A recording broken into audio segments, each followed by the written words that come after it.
Pueblo de Dios, que la gracia y la paz estén con todos ustedes, la gracia de Dios y la paz de nuestro Señor Jesucristo. Como cada día, mientras tenga el amor de Dios y tenga ese sentir, yo deseo de todo corazón a todo aquel que le llegue hoy, mañana o dentro de un año estas benditas enseñanzas, sea para que dé un fruto, sea para que podamos estar en la vida eterna y podamos aprovechar bien este bendito camino que Dios nos ha permitido como una prueba y por fe creer y escoger lo que Dios nos dice. Así que me pongo a sus pies, bendito hermano, sabiendo que los pies son de Cristo, que usted es de Cristo, para poderle servir con la enseñanza número 16. Ayer nosotros terminamos Eclesiastés, por la gracia de Dios, y yo le dije que Dios me había puesto en el corazón concordar todo lo que vimos en Eclesiastés con el Nuevo Testamento, con un capítulo muy importante del libro de los Hebreos y poderlo concordar. Así que bueno, usted lo va a ver como todo lo que nos enseñó en los 15 capítulos anteriores en la enseñanza de Eclesiastés, como con este capítulo podemos concluir y podemos entender que el lenguaje es el mismo, el de Dios para el día de nosotros, el día de hoy. Antes de comenzar el libro de Hebreos, quiero decirle, o una carta universal a los hebreos, más bien dicho, que no se sabe quién es el autor, más que nada nos enseña y va dirigido al primer pueblo, a los circuncidados, y nos da a entender la mayoría del libro de Hebreos sobre el Antiguo Testamento, para qué Dios permitió el Antiguo Testamento, para qué Dios permitió los sacrificios y una sombra de lo que iba a venir. De eso trata el libro de Hebreos. Pero en el capítulo 11 nos viene a concluir y casi viene finalizando porque son 13 capítulos en Hebreos, y en el capítulo 11 entonces nos viene a hablar de este último pacto que es por fe. Este último pacto que nos trajo nuestro Señor Jesucristo a nosotros, que efectivamente el primer pueblo pudo ver los milagros de Dios, pudo ver cómo se abrió el Mar Rojo. Nosotros no, pero tenemos mejores promesas. Hoy es por fe, hoy es creer en lo que Dios nos dice por fe. Dijo nuestro Señor Jesucristo, bienaventurado es el que vaya a creer sin ver. Así que, bendito hermano y bendita hermana, Eclesiastés nos habló siempre de un duro trabajo que Dios dio a los hombres, que ese duro trabajo no es de Dios y que nosotros por fe creemos que cuando Cristo Jesús nos vino a decir mediante su palabra viva cuál era el camino y para lo que habíamos sido creados, por fe creemos y por fe dejamos todo. Así que prosigamos con esta enseñanza número 16, bendito hermano y hermana, pueblo de Dios. Siempre le pido yo con la Biblia en la bendita mano para que podamos constatar. Y vamos por favor a Hebreos capítulo 11, versículo 1. Empecemos, bendito pueblo de Dios. La palabra de Dios nos dice así: es pues la fe, la certeza de lo que se espera, la convicción de lo que no se ve. Aquí empezamos primeramente hablando de este nuevo pacto, porque ya le vuelvo a repetir, bendito hermano y bendita hermana, que el primer pueblo pues pudo ver cómo se abría el Mar Rojo, pudo ver el maná, pudo ver en el desierto la peña de Oreb, pudo ver como una columna de fuego y nube, pudo palpar el tabernáculo, pudo ver el templo de Dios en el libro de los Reyes, pero aquí es por fe, es espiritual. Ahora, la fe es la certeza de lo que se espera. Entonces, mire, bendito hermano y bendita hermana, en este nuevo pacto, muchos cristianos piensan que el venir a Dios es pedirle y que Dios le dé antes de hacer lo que Dios nos pide, y están equivocados. Porque muchos cristianos dicen, sana a mi hija, dame un trabajo y yo voy a venir y voy a creer en ti. No, hermano, mire, en este nuevo pacto, Dios nos pide, primero a nosotros, que creamos, y detrás de cada mandamiento viene una promesa hecha desde el poder de lo alto a los que van creyendo y se van dando cuenta que una vez que van practicando sin ver los mandamientos y lo que Dios le pide, Dios les va dando las promesas aquí mientras estemos y vamos teniendo un crecimiento espiritual y la fe va creciendo. Conforme nosotros vamos viniendo a la palabra.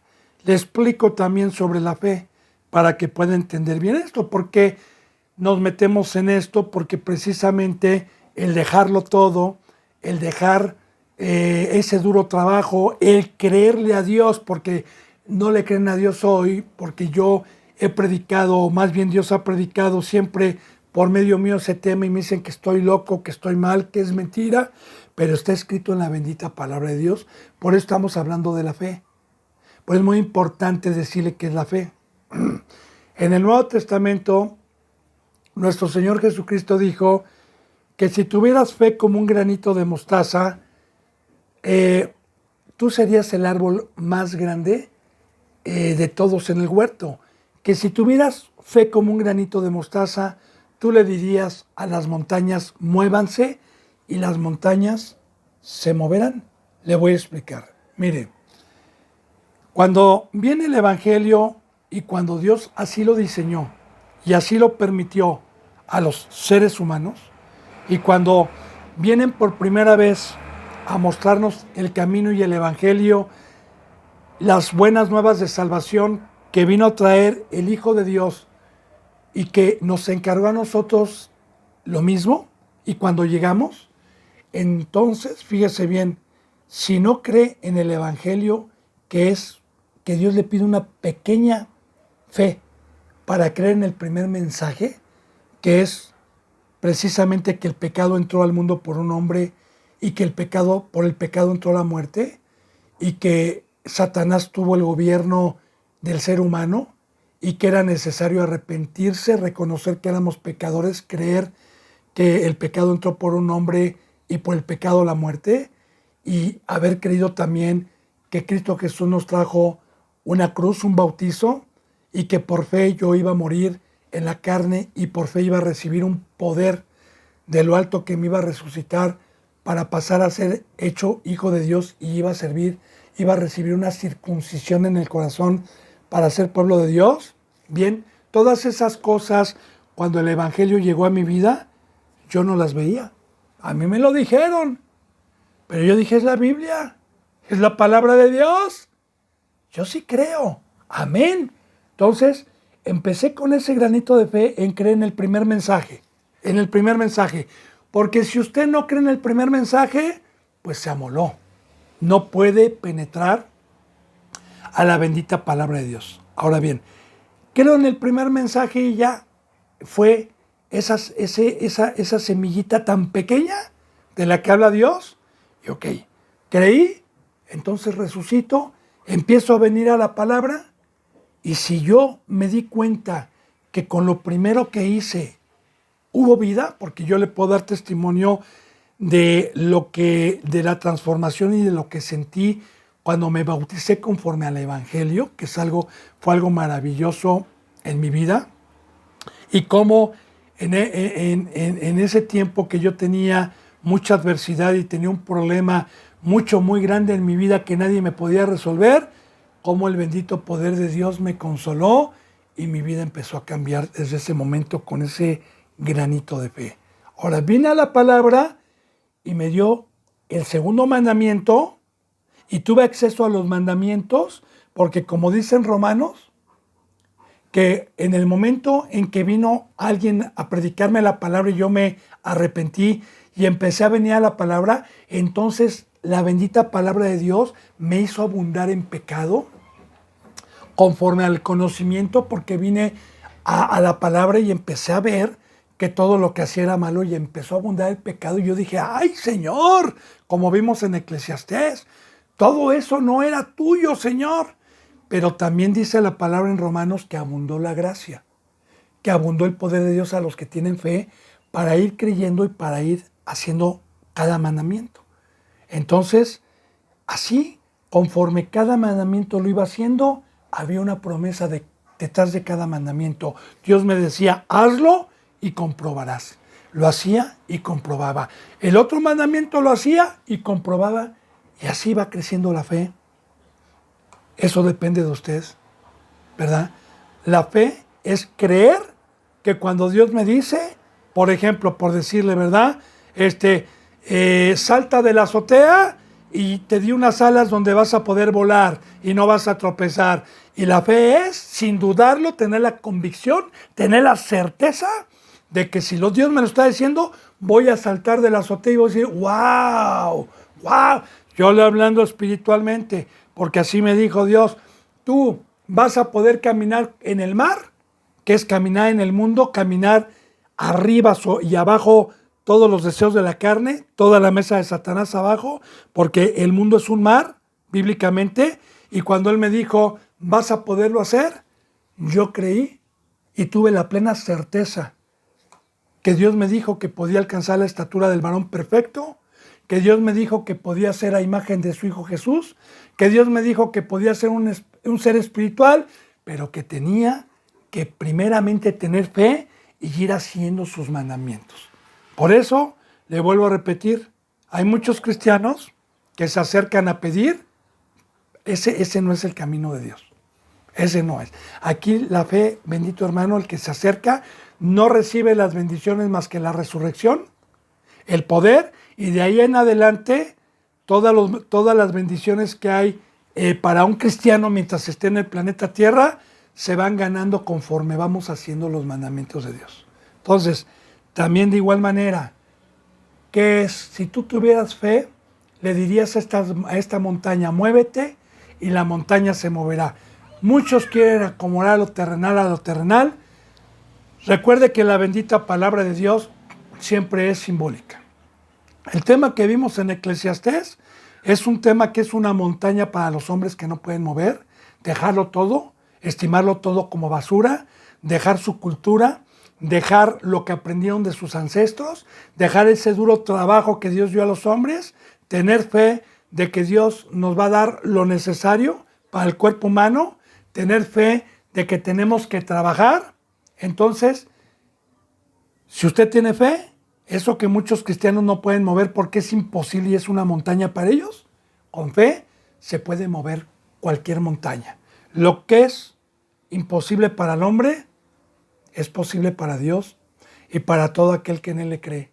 Bendito hermano. Y así sea la codicia, el odio, la avaricia, el dinero, la fornicación, cualquier cosa o cualquier concupiscencia que yo haya traído antes de ser cristiano y yo diga, es imposible moverla, con fe usted puede mover las montañas, cosa que el ser humano no las puede mover, y ahí están con los psiquiatras, ahí están con los psicólogos, ahí están ahora sí que agotando todos sus recursos, y hay muchos cristianos que mandan a sus hijos a ese tipo de ayuda, cuando Dios es el único Dios, el único que puede ayudar, y el único que puede bendecir a mis hijos cuando yo estoy en la cruz y cuando yo soy alguien que verdaderamente está guardando el pacto.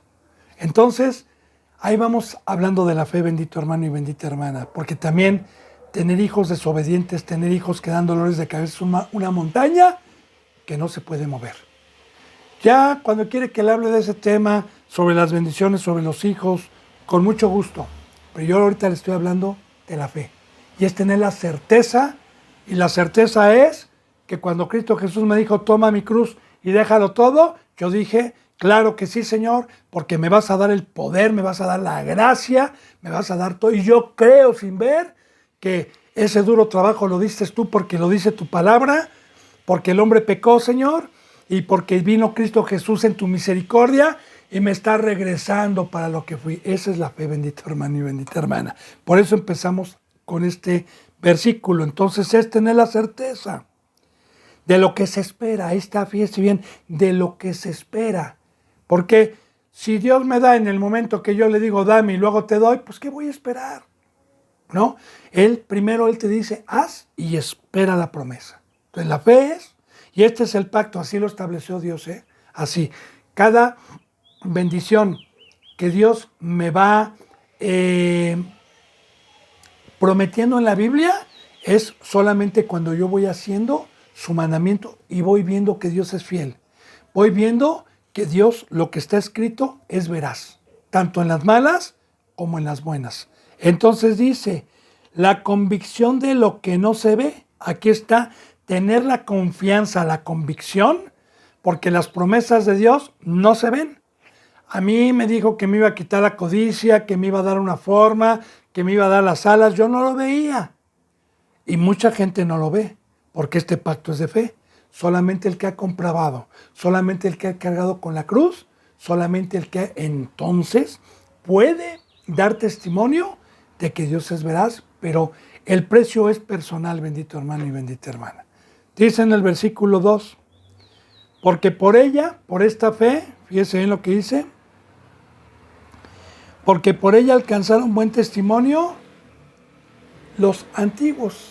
Y va a poner algunos ejemplos que Dios permitió y que deja plasmada en su bendita boca, en esta bendita Biblia, en esta bendita palabra, que hoy ha sido una herencia para los que creemos y es una arma para pelear contra Satanás y pelear contra la mentira. Nos va a dejar ejemplos de hombres y qué es lo que hicieron fortaleciendo Eclesiastés. Recuerde, dice, por ella alcanzaron buen testimonio los antiguos. Y testimonio es que Dios mismo los pone como ejemplo y da testimonio el mismo Dios. Qué bonito sería que el mismo Dios diera testimonio el día de mañana de usted, porque el mismo Dios da testimonio de estos varones que vamos a ver qué hicieron.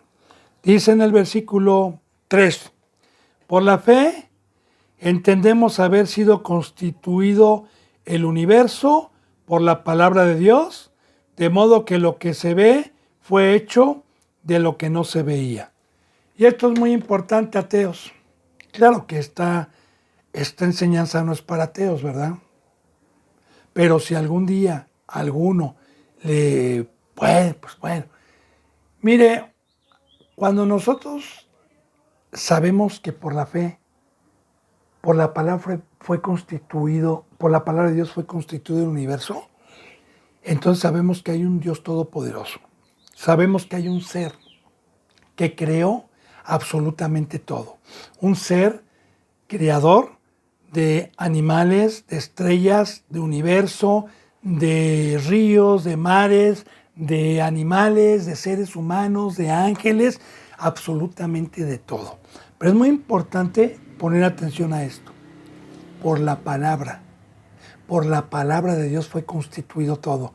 Entonces yo me pongo a meditar, bendito hermano y bendita hermana, y esto que nos trajo Dios por medio de Cristo, que es su palabra, y que muchos han desechado, no se dan cuenta que esta palabra es poderosa, que esta palabra es viva para los espirituales, para los que no se burlan, para los que creen. Porque si por la palabra Dios constituyó el universo, ¿cómo no va a poder transformar mi vida? Esta bendita palabra poderosa que no se compara con el universo y con lo que hizo Dios. ¿Cómo no va a transformar mi vida? Pero ahí entra la fe, bendito hermano y bendita hermana. Y quiero volverla a repetir, no nada más con este versículo. La bendita palabra de Dios nos enseña que la voz de Dios que nos trajo Cristo Jesús es el maná, es el verbo, es el pan de vida. Son las palabras y son los consejos que tienen poder para caminar sobre el mar, para destruir a Satanás, para destruir toda fortaleza y todo argumento. Es mi arma, es una palabra poderosa y es una palabra que me hace una nueva criatura, una nueva creación. Por eso es muy importante que la fe es creer que Dios hizo todo el universo, que hay un Dios y que por su palabra fue constituido, dice, de modo que lo que se ve fue hecho de lo que no se veía. Así que todo lo que podemos ver, bendito hermano y bendita hermana, de árboles, toda la creación, que aunque no crean en Dios y aunque no sean cristianos, la gente lo disfruta y se queda maravillada de los paisajes, de la naturaleza, de los cielos. Bueno, pues fue hecho de lo que no se ve, porque Dios no se ve, ¿verdad? Y esa es la fe, que alguien está detrás de toda la creación. De igual manera yo le digo, como enseñanza, las nuevas criaturas que yo he tenido el privilegio como cristiano de ver cómo llegaron y cómo las transformó Dios y cómo son seres espirituales totalmente en la cruz, totalmente muertos al mundo, caminando sobre el mar. ¿Verdad, bendito hermano? En verdad es algo que Dios me ha permitido ver de lo que no se ve. Porque Dios no se ve, más que por dentro de un ser humano, pero no se ve. Se ve el fruto de Dios en un ser humano, pero Él no se ve. Algún día vamos a tener el privilegio, los que mezcamos, de verlo, porque Dios es un ser espiritual y no se puede ver en la carne. Solamente por medio de un santo puedo ver a Dios, de alguien que tenga luz, y eso en el fruto que está dando. Así que esa es la fe, bendito hermano y bendita hermana. Ya le digo, así como pongo ejemplo con lo terrenal, también le pongo ejemplo con lo espiritual.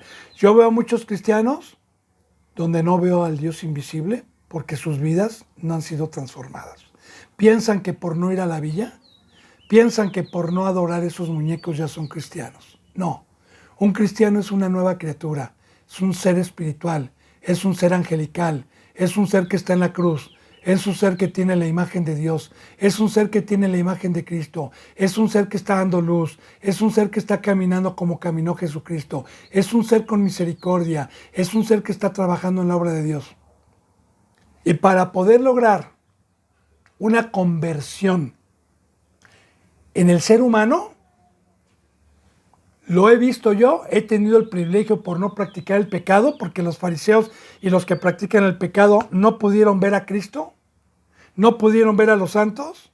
Solamente este es un premio para glorificar al Padre y decir, oh Señor, gracias porque te has manifestado en mi vida y he podido ver tu bendito poder que es invisible, te he podido ver tú que eres invisible en las transformaciones que hoy has dado. Bien, bendito hermano, yo espero que vaya entendiendo. El versículo 4 dice, y aquí empezamos. Por la fe, Abel ofreció a Dios más excelente sacrificio que Caín, por lo cual alcanzó testimonio de que era justo, dando Dios testimonio de sus ofrendas, y muerto aún, hablaba por ella.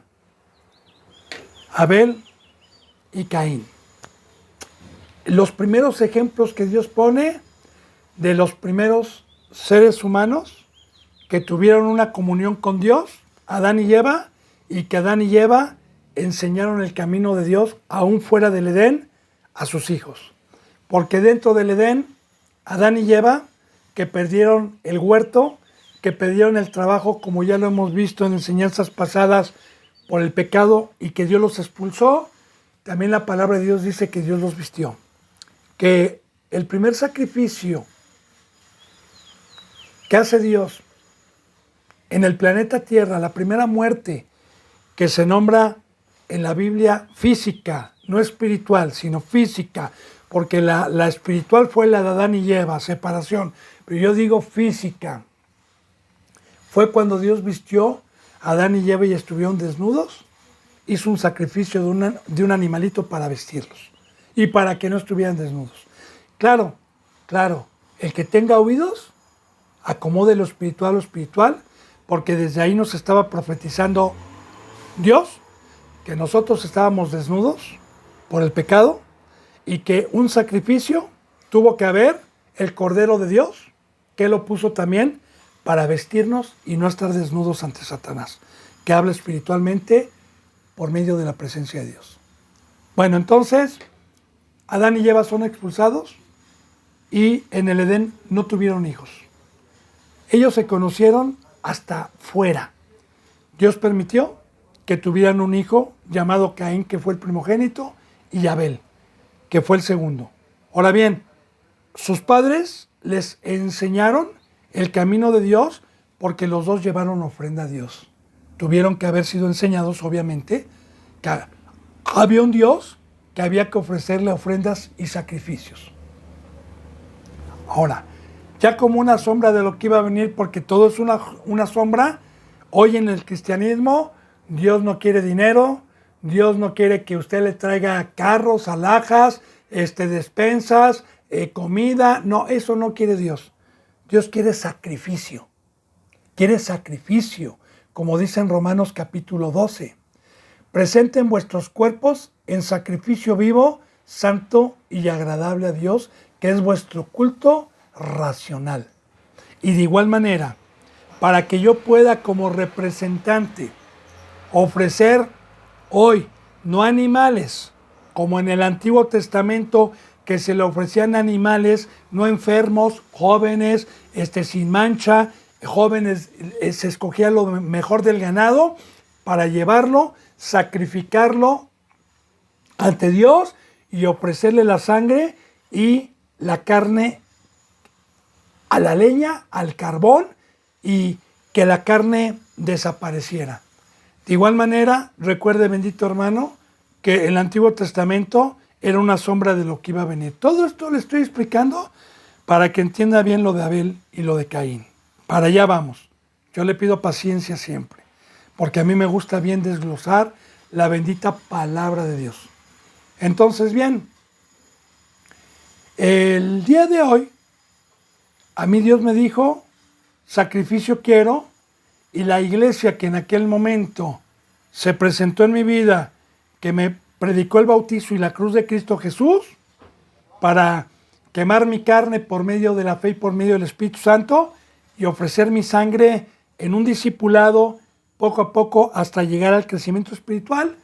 Entonces yo primeramente, como representante, tuve que haber muerto al mundo, tomado mi cruz, haber sido transformado, y una vez que ya fui representante como Abel, entonces empiezo a ofrecerle a Dios, no casas, no dinero, no carros, no nada de eso, sino le digo, Señor, trabajé durante 4 años con lágrimas, se perdieron algunos, pero mira, aquí hay una ovejita que dediqué todo mi tiempo a lavarle los pies, a exhortarla, a cuidarla, y ya terminó su discipulado, Señor, conforme tú lo mandaste, ya está en la cruz, ya está totalmente consagrada, vela, está limpia, no tiene pecado, ya no anda en la carne, te traigo la sangre, Señor, porque quiere trabajar contigo, y viene gordita, viene blanca, como lo que ofreció Abel, me va a decir, bravo. Pero vamos a ver la comparativa como en Eclesiastés, en los últimos capítulos, que también Dios hizo la comparativa de los falsos cristianos y de los verdaderos cristianos. Porque también Caín representa el falso cristiano. También le trajo ofrenda, las hortalizas de la tierra, lo mejor de la tierra. Dios no quiere nada de la tierra. Dios no quiere nada del mundo. Dios no necesita dinero. Dios no necesita templos grandes. Dios no necesita aparatos de música exocéntricos, caros. Dios no necesita eso. Dios quiere sacrificio. Dios quiere que le dé ovejitas. Dios quiere que se siente a padecer y a sufrir y a derramar su vida para ofrecerle sacrificio, para ofrecerle ovejitas que sean la luz. Entonces, ¿qué pasó? Abel ofreció mejor sacrificio y Dios se agradó. Y recuerde bien, Abel mató a su hermano, pero primero se le decayó el semblante por el trabajo de la tierra, por el trabajo del mundo, por el trabajo que ya vimos en Eclesiastés, que no es vano. Entonces, ¿qué le dijo Dios? ¿Por qué está decaído tu semblante, Caín? Si bien hicieres, no estaría así tu semblante. Recuerde que hablamos en Eclesiastés, acuérdese de un discípulo, en donde habla de la tosquedad del rostro del hombre. cuando no está en la obra de Dios? Recuerde que ya vimos de igual manera Caín se le declaró. Ahora, en toda la bendita palabra de Dios nos enseña que así como los fariseos buscaban la vida del justo, buscaban la vida de Cristo, y no nada más ahí, sino también con Pablo, también con Jeremías, Isaías, el mismo pueblo, siempre el pecador va a tratar de matar al justo, va a tratar de matar al que verdaderamente está ofreciendo y está guardando el pacto y está ofreciendo sacrificio continuo al Dios del cielo, porque para eso nos llamó.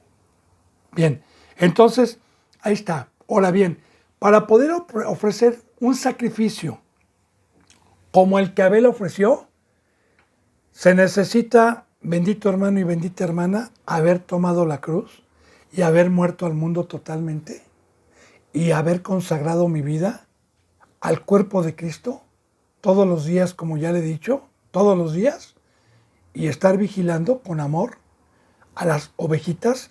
¿Y por qué me conviene hacer eso? Yo sé que este trabajo me ha traído lloro, me ha traído sufrimiento alrededor, pero me ha traído gozo y regocijo y crecimiento y esperanza. ¿Por qué lo hago?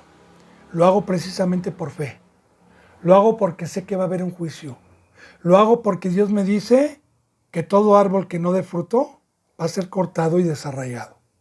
Lo hago porque es el camino y el trabajo y la herencia y el campo que me trajo Cristo Jesús y me hizo digno de limpiarme para poder ser luz, para poder ofrecerle sacrificios santos y agradables a Dios que puedan llegar como olor grato. No como hoy, en las iglesias. Ya estás bautizado, Señor, aquí hay otro, ya salimos, aquí hay otro, pero recuerde que en el Antiguo Testamento también los sacerdotes ofrecían animales cojos, animales ciegos, animales, eso lo vimos en Quitando el Velo de Dios en Malaquías.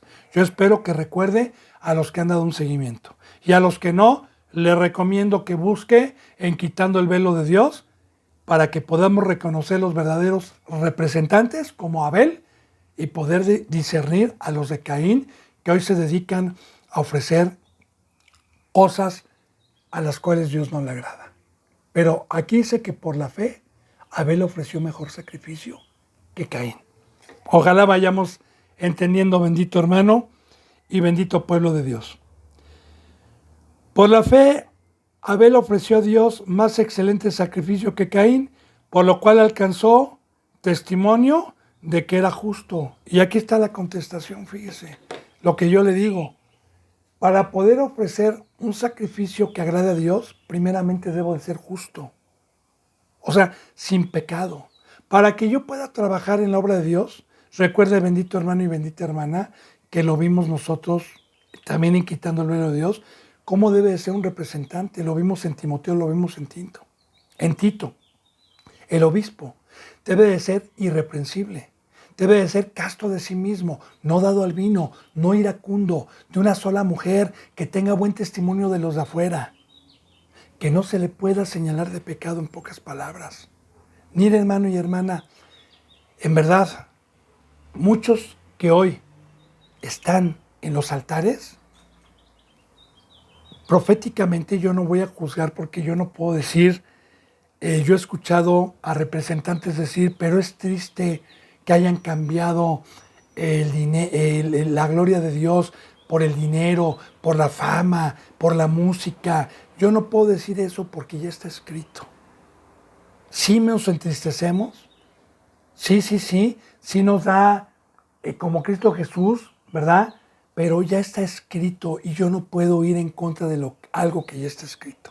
Bienaventurado aquel varón que tiene fe y que es justo, porque para poder tener un ministerio, para poder dar este fruto, para poder dar ovejas como la de Abel, ponga atención, se necesita ser justo.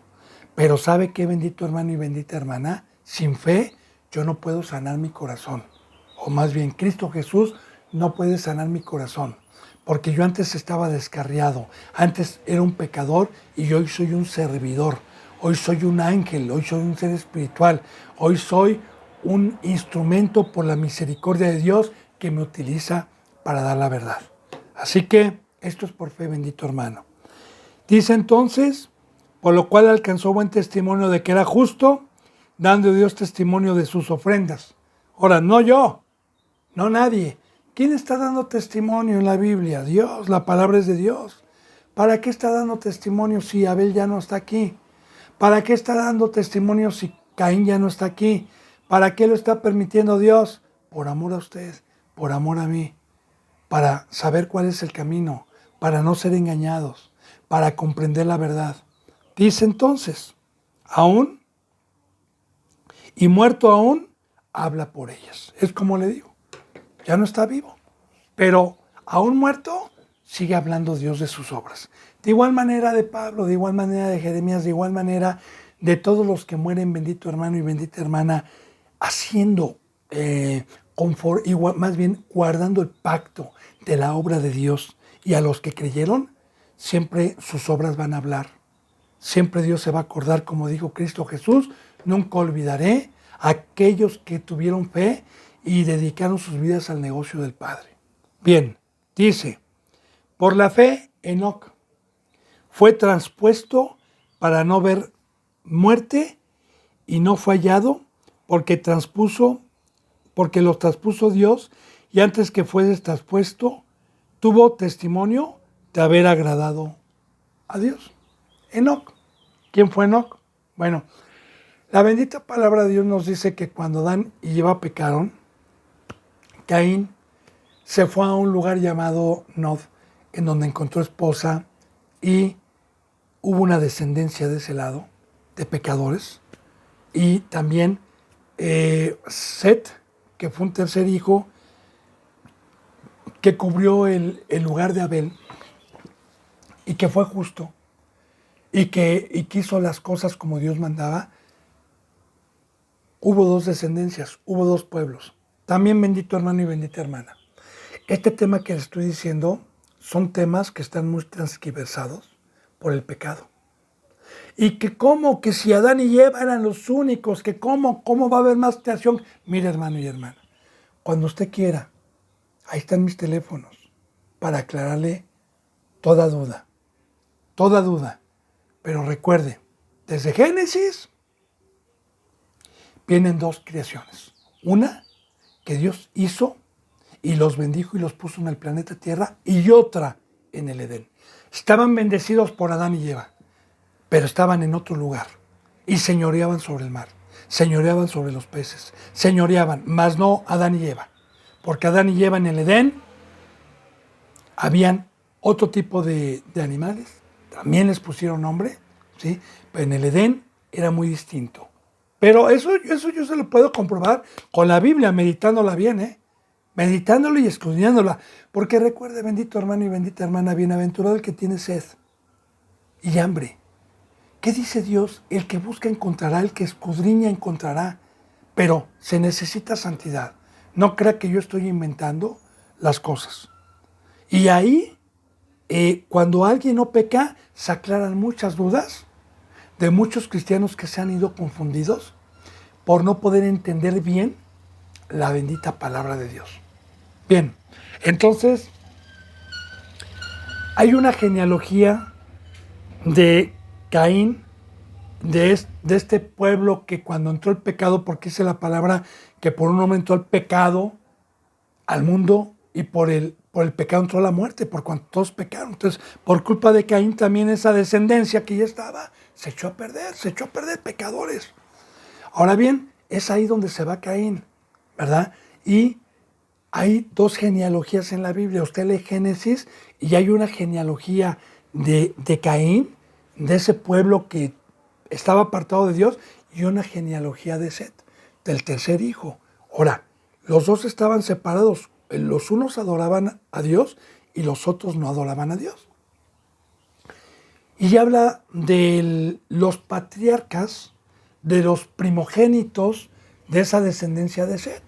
Ahora, Enoc fue un séptimo patriarca, porque hubo 10 patriarcas hasta Noé, 10 principales, en todo ese lapso del Génesis antes del diluvio. Hubo 10.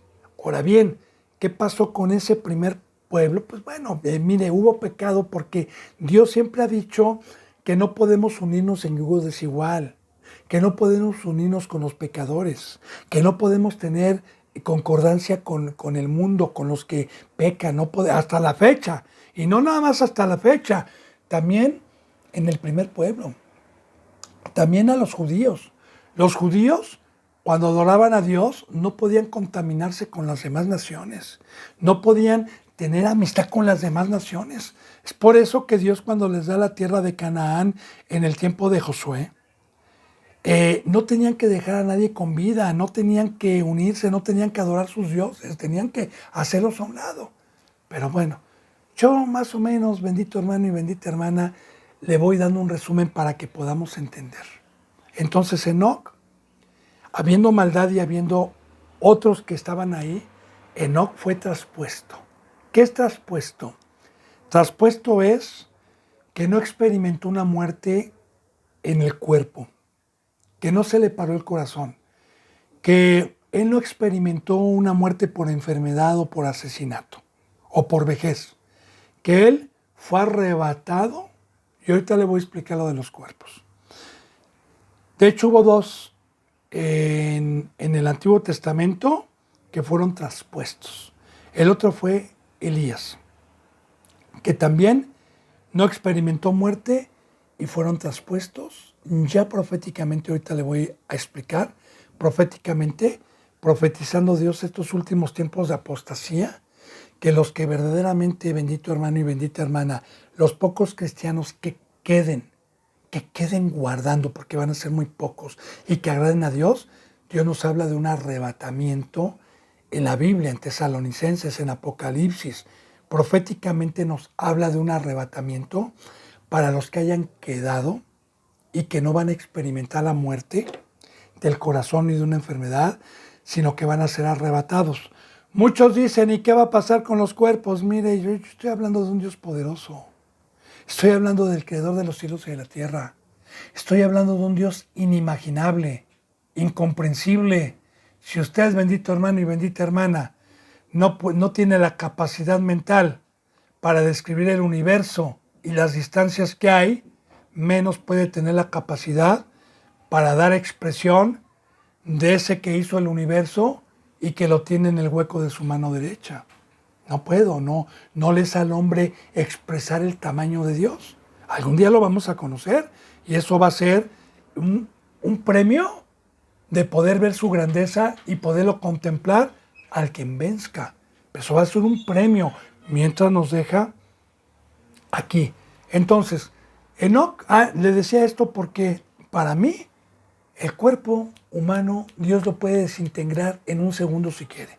Así como resucitó, cuando Cristo Jesús murió en la cruz, resucitó a más de 70 personas que tenían ya más de un año muertas y anduvieron caminando, también Dios tiene poder para desintegrar un cuerpo en menos de un segundo y arrebatar el espíritu que habita dentro de ese cuerpo y que lo vuelva polvo en un segundo. Estamos hablando del Todopoderoso. No van a caer los cuerpos, porque el cuerpo de Enoc y el cuerpo de Elías nunca se encontraron. Así también, en el arrebatamiento, cuando venga Cristo Jesús, no se van a encontrar los pocos que estén esperando a Cristo y que sean transpuestos. Pero esta profecía es porque agradaron a Dios. Es porque, y aparte algo muy importante, Enoc no vivió los 700, 800 y 900 años que vivían esos patriarcas. Enoc vivió mucho menos años. Así como Pablo también se lo llevó Dios a descansar cuando terminó su obra, Cristo a los 33 años, y así solamente Juan quedó de viejo. Bueno, gloria a Dios, esa es la voluntad, pero muchos terminan su carrera antes y se van a reposar. Entonces Enoc fue uno de los que se fue a reposar porque agradó a Dios. Entonces, por la fe, ya sabemos desde el Antiguo Testamento, se conoce muy poco de las obras de Enoc en la bendita palabra y en la Biblia que utilizamos los cristianos, porque hay también unos libros apócrifos, que de hecho hay un libro que le llaman el libro de Enoc, que no fueron en su momento aceptados por el canon que Dios permitió y canonizados por el canon que Dios permitió hace algunos siglos. Y esta bendita palabra que está, a mí me ha dado una transformación y para mí no le hace falta ningún apócrifo evangelio como el de María Magdalena y muchos otros que dicen que hay. Para mí es suficiente y sigo maravillándome y deleitándome con esta bendita palabra de vida que me ha dado un crecimiento y me ha dado una transformación. Pero bueno, esos son otros temas del canon y de los libros apócrifos que no están. Entonces, de Enoc, bíblicamente, se habla mucho, muchos dicen que no, yo digo que sí. Porque yo le puedo decir toda la vida de Enoc al decir que fue justo y que agradó a Dios. ¿Qué fue lo que hizo y a qué se dedicó? Así como también muchos dicen que se sabe poco de la niñez de Cristo, pues yo le digo que no. Yo sé mucho porque según San Lucas dice que Jesús nunca pecó ni en el primer pacto ni en el segundo pacto.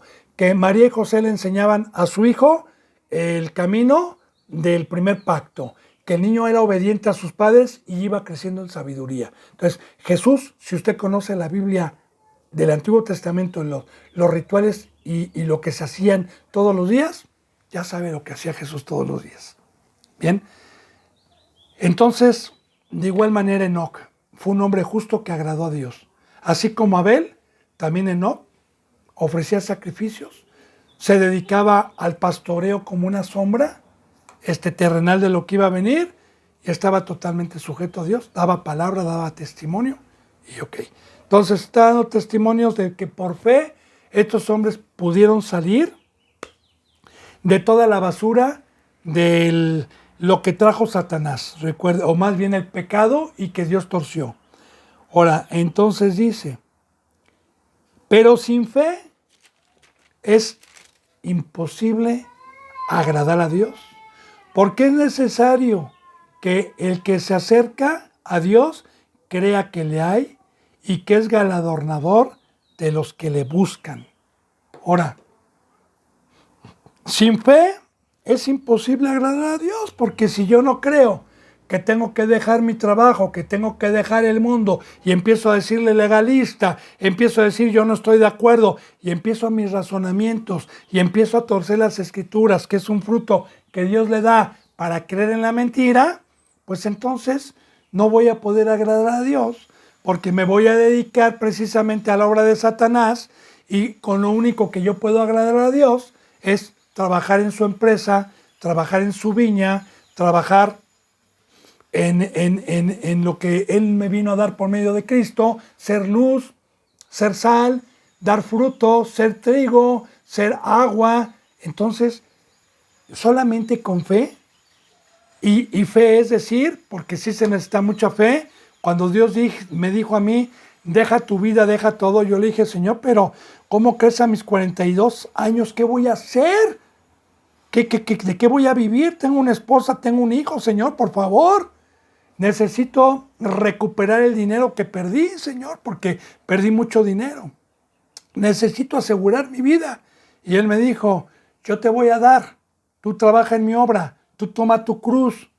Y yo dije, ¿lo estoy viendo con mis ojos? La Biblia está viva, sé que la palabra está viva, sé que me está hablando Dios.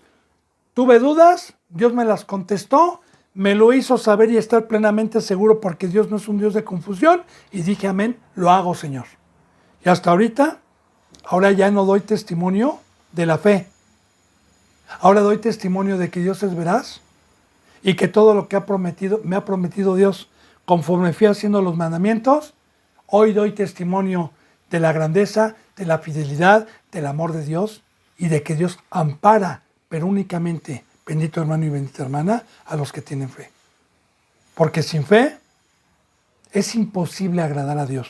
Y ya le dije, ¿cómo voy a agradar a Dios? En la obra, lavando pies, en sus negocios.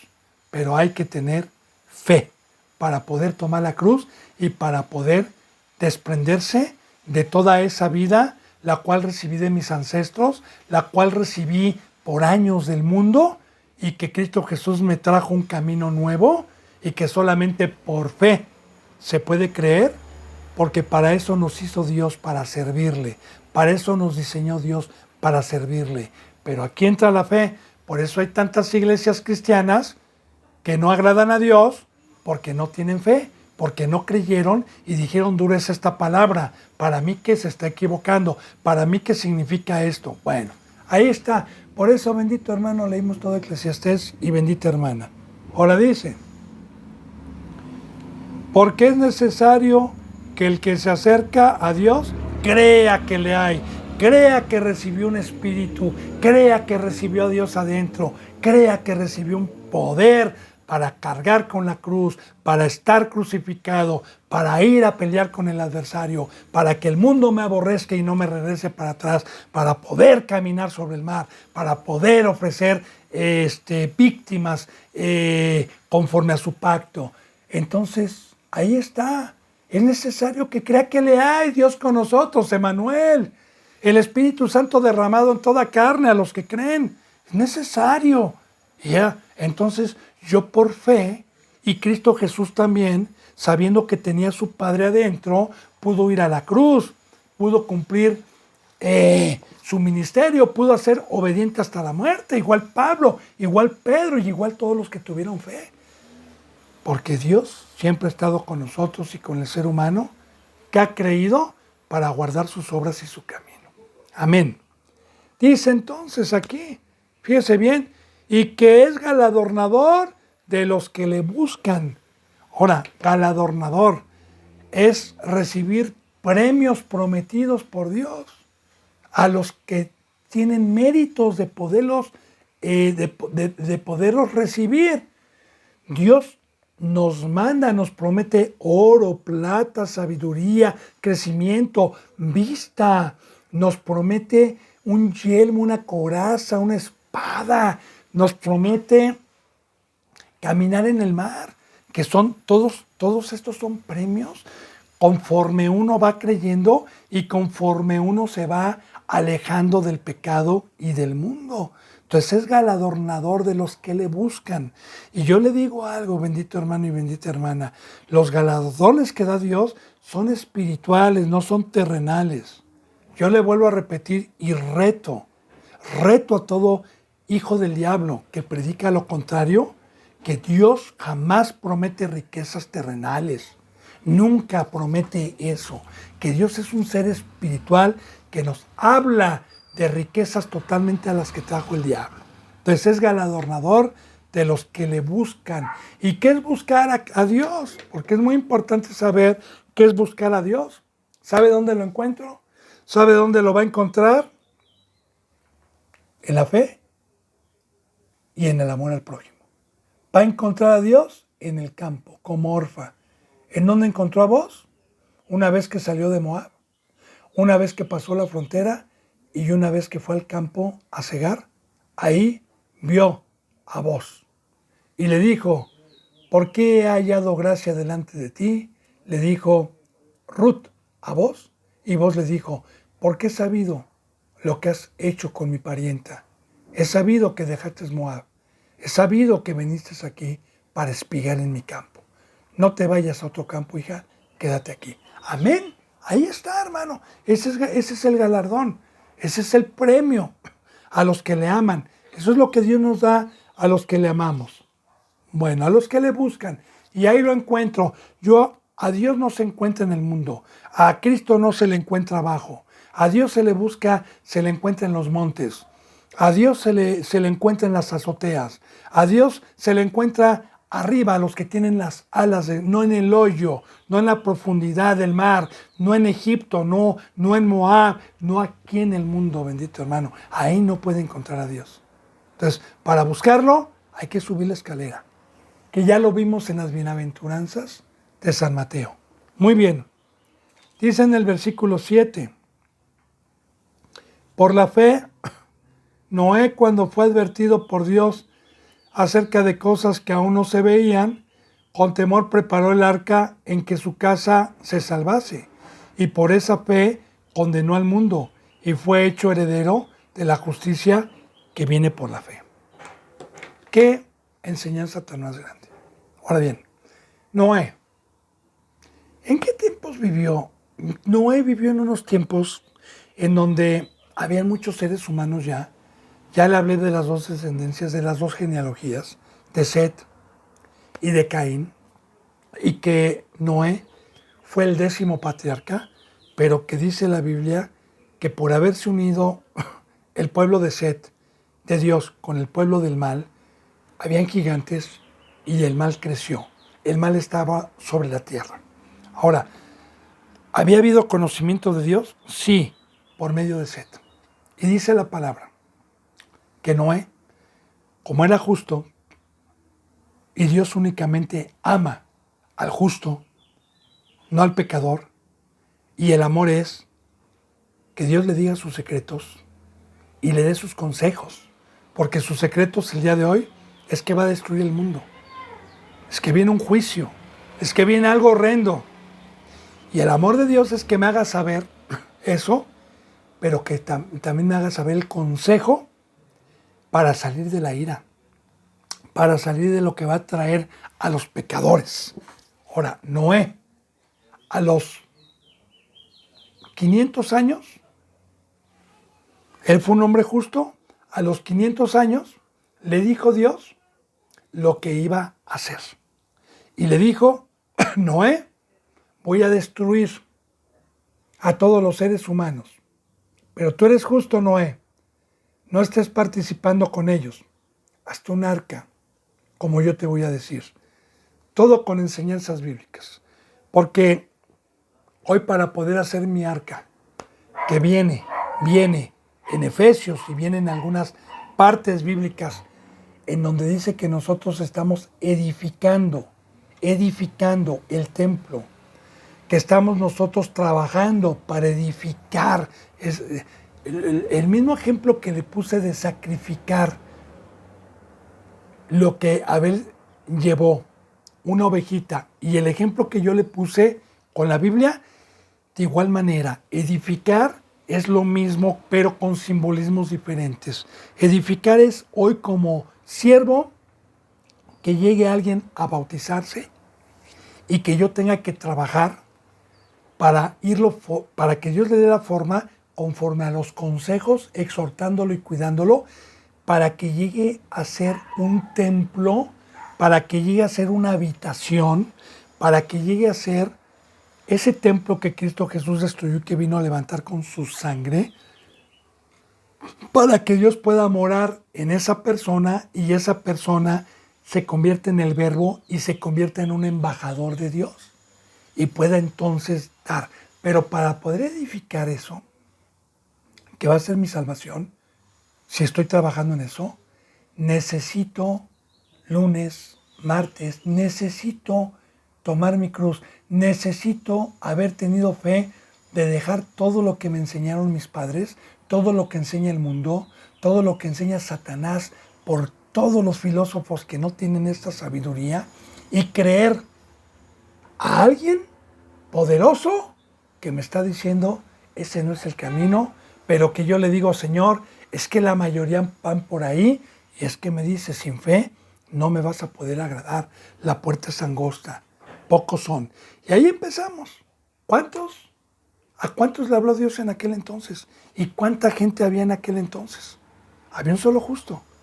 Yo, en Quitando el Velo de Dios, antes de empezar la enseñanza, hice una introducción y le dije que desde los inicios, que Dios comenzó con el ser humano, siempre el ser humano, donde se ha presentado Dios con un pacto, la mayoría siempre han sido desobedientes. Y siempre, en todo el lapso del ser humano hasta la fecha, pocos son los que verdaderamente, hablando de su pueblo, pocos son los que verdaderamente le creen. Y ahí estamos con Noé. ¿Cuántos sabían?